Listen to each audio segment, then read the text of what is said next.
You can enjoy this video in high quality. Yan K.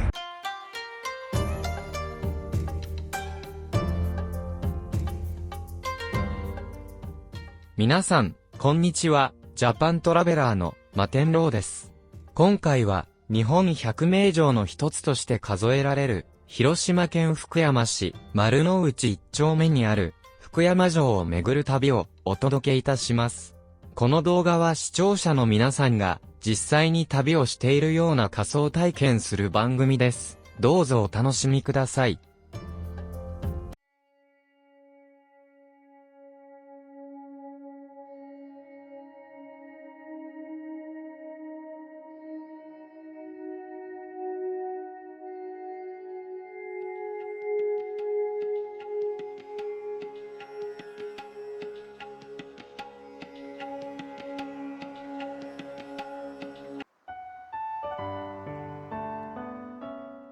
福山城。福山城は、福山市の中心部にあり、JR 福山駅のすぐ北側に位置しています。駅から徒歩、数分でアクセスでき、福山市のシンボルとして、市街地に位置しており、交通の要所としての役割を果たしています。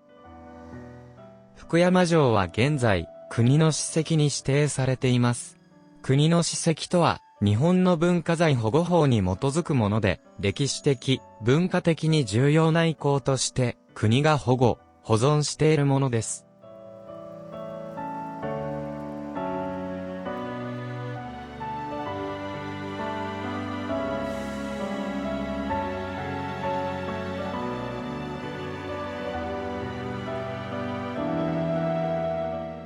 伏見櫓。福山城の伏見櫓は、福山城の遺構の一部で国の重要文化財に指定されています。この櫓は、もともと京都の伏見城にあった建物を移築したもので、江戸時代の城郭建築の技術と様式を今に伝える貴重な存在です。伏見櫓は、もともと京都の伏見城に築かれたもので、江戸時代初期に徳川幕府の軍事的拠点として利用されていました。福山城を築城した水野勝成が、この櫓を1619年に福山城に移築したとされています。伏見城の櫓は多くが失われましたが、福山城に移されたこの櫓は奇跡的に残り、今日まで保存されています。伏見櫓は三重櫓という3階建ての構造を持ち、堅固な石垣の上に建てられています。建物自体は木造で瓦屋根を備えており、防御機能と美しい外観を兼ね備えています。特に当時の城郭建築の技術を示す美しい木組みや周囲を見渡せる構造は城の防衛施設として重要な役割を果たしていました。伏見櫓は福山城の数少ない現存建造物の一つであり、歴史的価値が非常に高いとされています。特に、他の多くの櫓や城郭建造物が戦火や時代の変遷で失われている中、この櫓はその当時の姿をほぼそのままに保っているため、歴史的資料としても貴重です。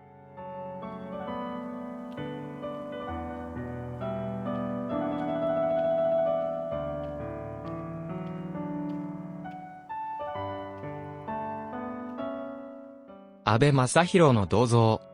安倍正弘は、江戸時代末期の福山藩第7代藩主であり、幕末の政局において重要な役割を果たした人物です。彼は、幕府の改革派として安政の改革を推進し、外国勢力との関係や国内の政治改革に取り組みました。安倍正弘は、その卓越した指導力と政策で、江戸幕府の危機的状況に対応した人物として広く知られています。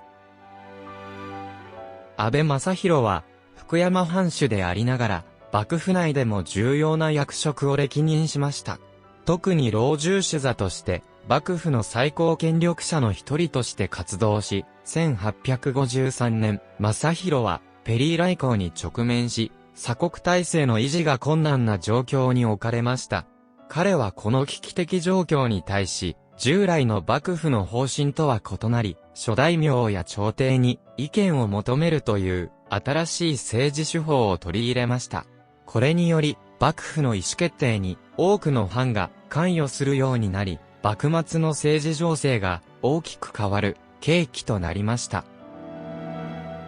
安倍正弘が歴任した老中主座とは、江戸幕府の最高職の一つである老中の中でも最も権限のある地位を指します。老中は将軍を補佐して幕府の政務を執り行う役職であり、数名の老中が合議制で幕政を運営していました。その中で最も地位が高く、実質的に幕府の運営を指導する責任者が老中主座です。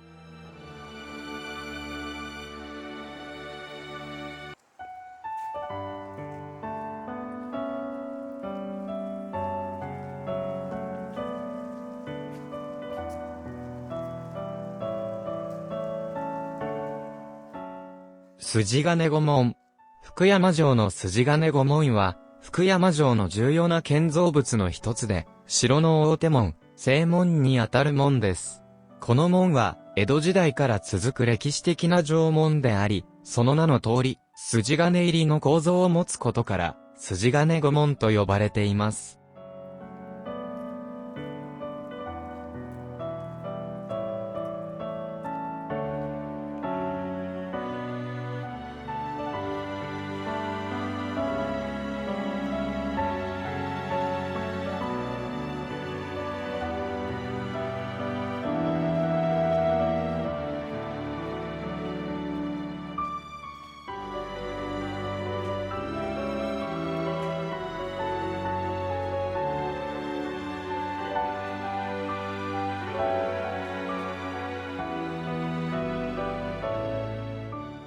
お湯殿。お湯殿は、本丸南側中央に位置し、本丸御殿の一部でした。近世知史である、備え広軍史を、はじめ多くの資料に、伏見城からの移築であると記されています。建物は、物見部分と、風呂屋部分に分かれ、物見部分は、全国の城郭でも、珍しい石垣から張り出した、掛け造りとなっており、福山城の南からの景観を特徴づけています。その上段からは、城下が一望できたと伝えられています。風呂屋部分は蒸し風呂でありましたが、明治以降は、料亭として使用されたために、内部は改変され、詳細な記録は残っていません。全国的に見ても風呂屋の遺構は、極めて少なく、1873年、明治6年の廃条例による取り壊しを免れ、以降、清風楼という名の料亭となりました。天守に続いて、1933年、昭和8年には、伏見櫓や筋金御門とともに、旧国宝に指定されましたが、1945年、昭和20年8月8日の福山空襲により、焼失し、1966年、昭和41年に、天守や月見櫓と共に再建されました。資料不足のため細部に違いはあるものの、当時の雰囲気をよく再現しています。月見櫓。月見櫓は、安倍家藩主時代の名称として、内一番二重鬼櫓と呼ばれていました。この月見櫓は、福山城、本丸南東隅に位置する二重櫓であり、その北側には、付櫓を備えていました。多くの文献に、伏見櫓と同じく、伏見城から移築されたと記され、近世知史である、美容録軍史には、伏見城から移築された櫓には、戸柱などに、松の丸との書き付けがあったと、記されています。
鏡櫓。福山城の鏡櫓は、本丸東の中央に位置しています。他からの移築の伝承はなく、築城時の新築と考えられています。古写真を見ると、1階東側の屋根には、小さな破風を設け、屋根の収まりが、極めて特徴的な外観です。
筋金御門。福山城の筋金御門は、本丸へ入る正門です。門中には、欅の太い柱を用いて、脇道を設け、門扉には十数条の筋金が打ち付けられています。外見は、伏見櫓と同様に、柱型や投げしを漆喰で塗り出し、頬杖はなく、窓は白木である。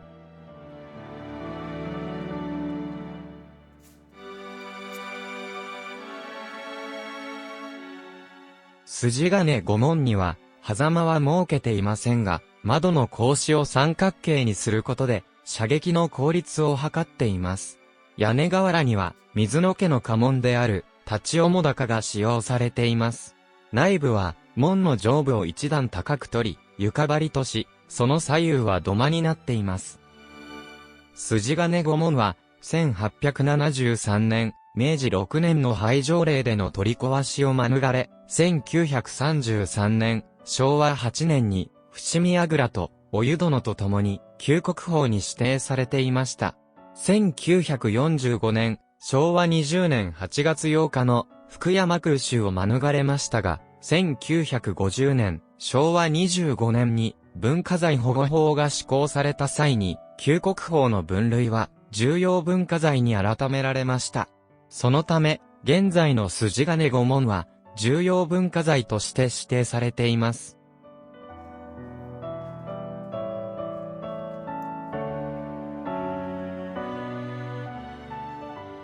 1951年、昭和26年から解体修理が行われました。その際に多くの部材が交換されてはいますが、当初の部材を多く残しており、これらは別の建物から再利用された転用材が含まれていることが分かりました。転用の柱は西面南側窓に外部からも確認できます。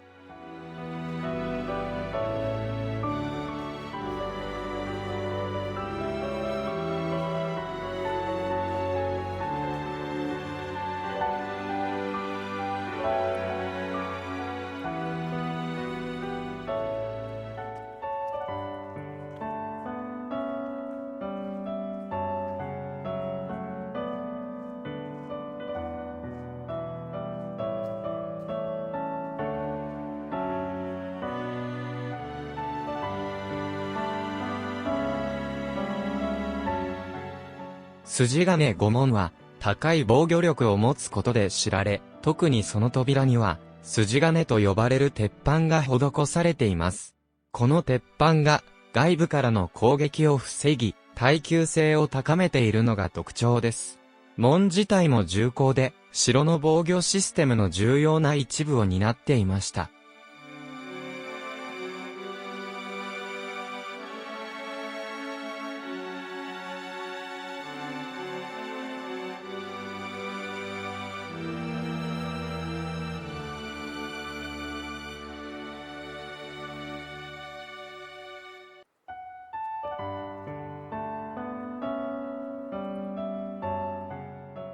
お湯殿。福山城内から見たお湯殿である。本丸の南側に建てられた名前の通り、藩主が使用するための風呂場です。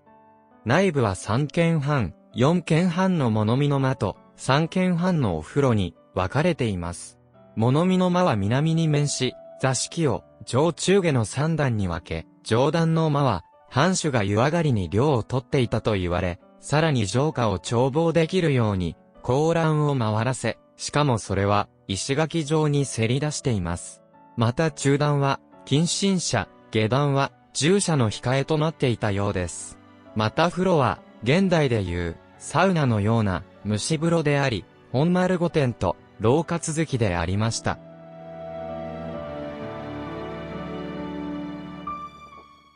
月見櫓。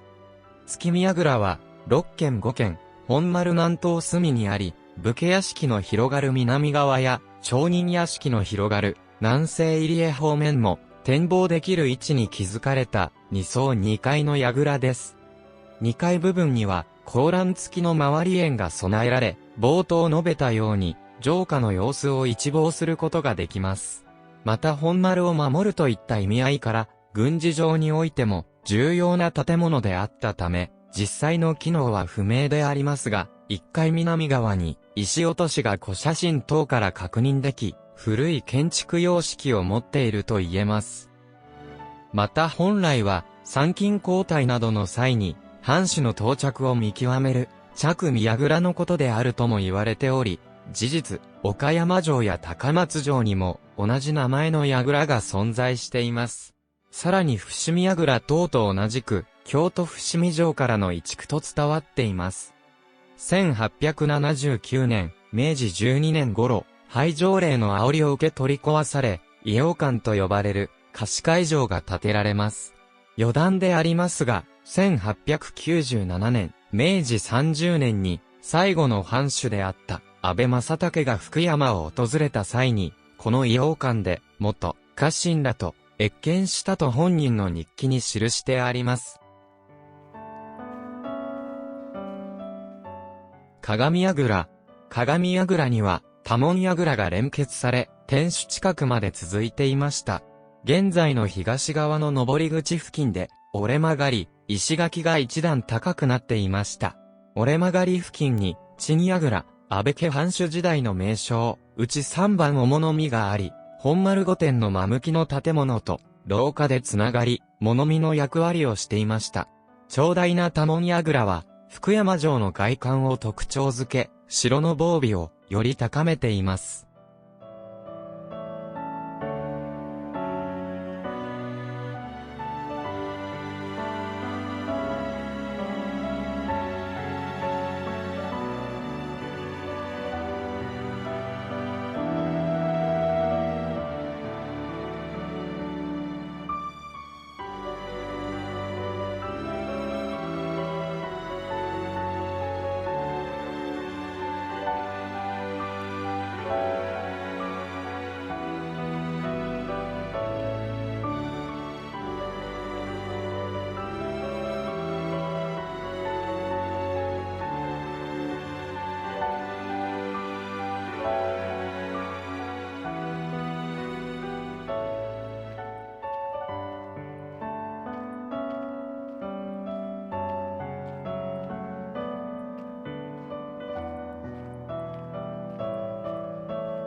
金櫓。金櫓は、福山城を描く、最古のお絵図である、正方白絵図には、描かれていませんが、水野家時代後期の絵図では、釣り鐘と記載されているのが確認できています。安倍家時代のお絵図、元文年間絵図では、上段の屋根を、檜皮葺きか、こけら葺きで描かれています。城内に独立した、主楼を設ける例は、いくつかありますが、多聞櫓、安倍家藩主時代の名称である、渡り櫓の動線上に設けられた櫓としては、全国でも珍しい。西側の棟は、加藤櫓、安倍家藩主時代の名称、内9番二十尾櫓へ続く、多聞櫓の一部である。江戸時代には、太鼓も常備されており、半時、約1時間の太鼓を打ったと、福山良文御伝記に書かれ、佐原家文書では、金太鼓櫓とも書かれています。1873年、明治6年の廃条例では、取り壊されず、残され、1945年、昭和20年8月8日の福山空襲でも焼失を免れました。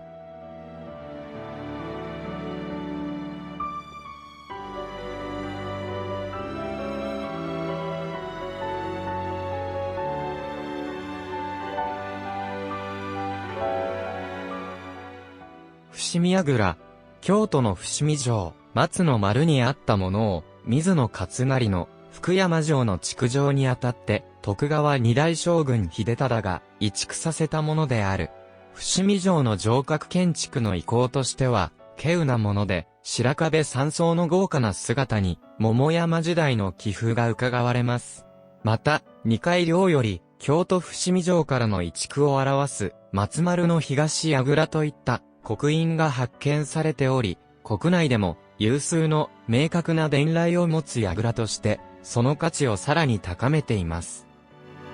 構造としては、3層3階、本瓦葺きで、1階と2階は、同福印の区計8軒4分、島5分、3階のみが、島2分と、3軒7分の正方形に近い形をする、望楼型、南北等の入り母屋造りである。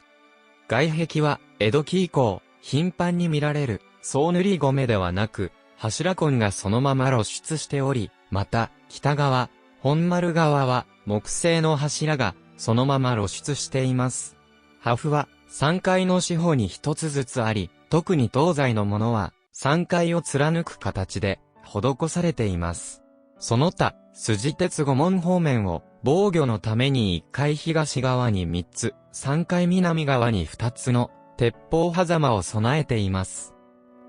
また、水の時代より、白付武具の保管庫とされていたようで、1690年、元禄3年の記録によりますと、水野家の家紋である、井田家澤家紋の入った足軽具足150、鉄砲100丁、弓100丁が保管されていました。福山城廃城後は、1882年、明治15年頃に、個人の所有となり、骨董品陳列場、並びに、ビリヤード場として利用されました。しかし、天守と同様に荒廃が激しかったため、1895年、明治28年に、広島県から管理権限を福山町に上申の上移管され、福山町民の寄付金1万円をもって修理が行われ、そこからさらに1919年、大正8年頃までは、書画骨董などを陳列する場となっていました。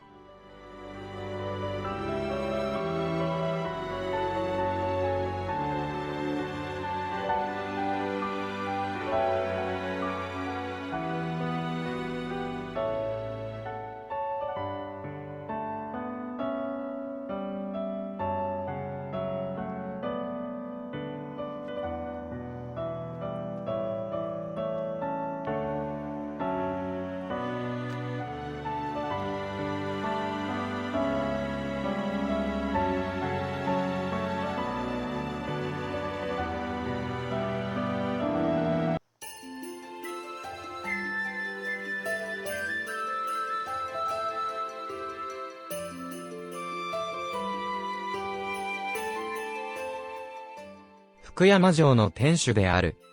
福山城はかつて別名を久松城、伊養城と呼ばれていました。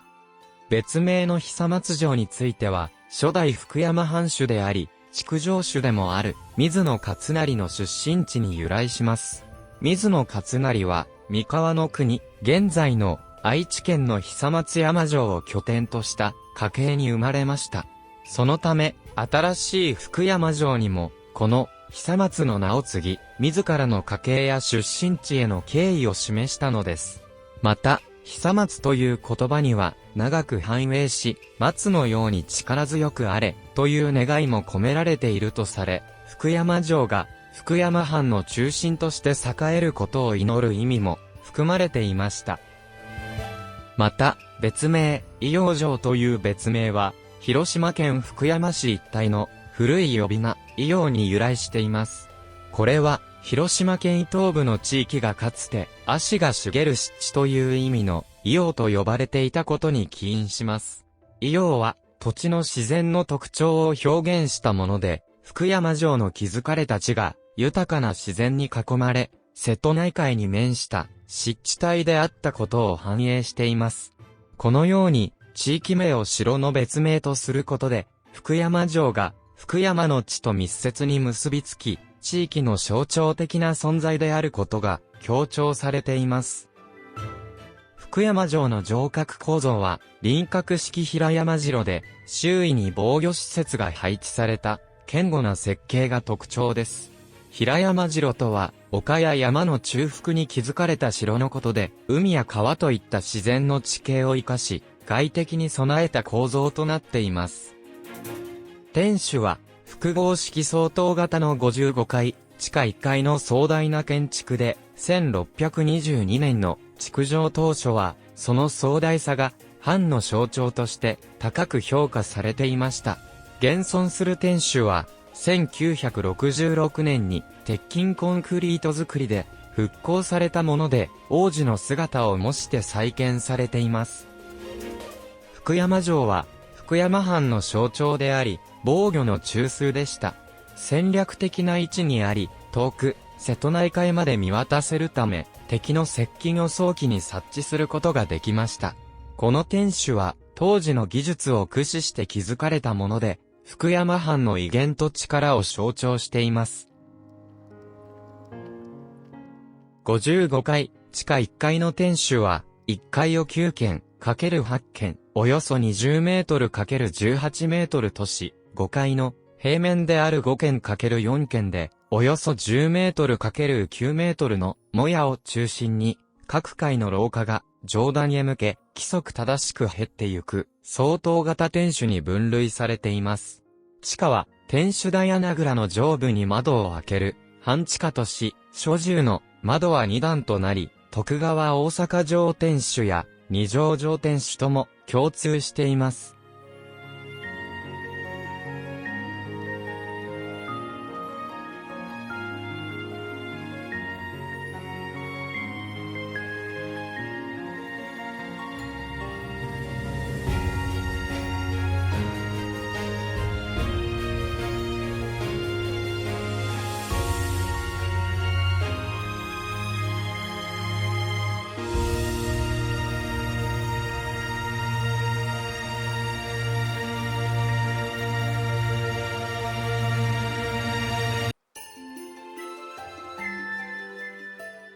福山城、北側側面の鉄板張り。福山城の外見で何より特徴的なのは他に例を見ない北側側面の鉄板張りである。鉄板が張られた理由は北側の防備を強化するためと考えられています。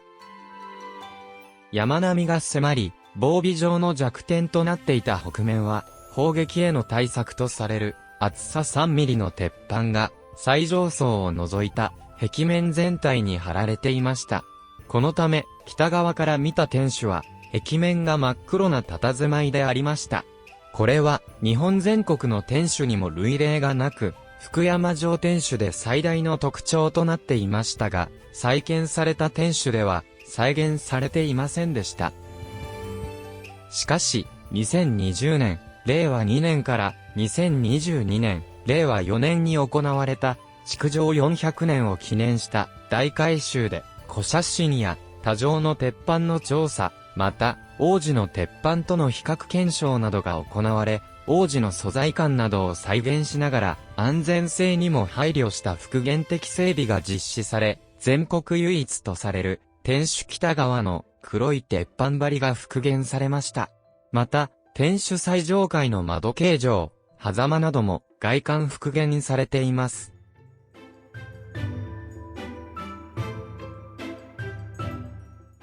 それでは最後に、雄大な在りし日の福山城を、古地図と復元された、精密復元模型をご覧ください。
ご視聴ありがとうございました。いかがでしたか？これからも人気の観光地やあまり知られていない場所など、実際に旅をしたような動画を配信してまいります。よろしければ高評価、チャンネル登録をよろしくお願いいたします。それではまた次回会いましょう。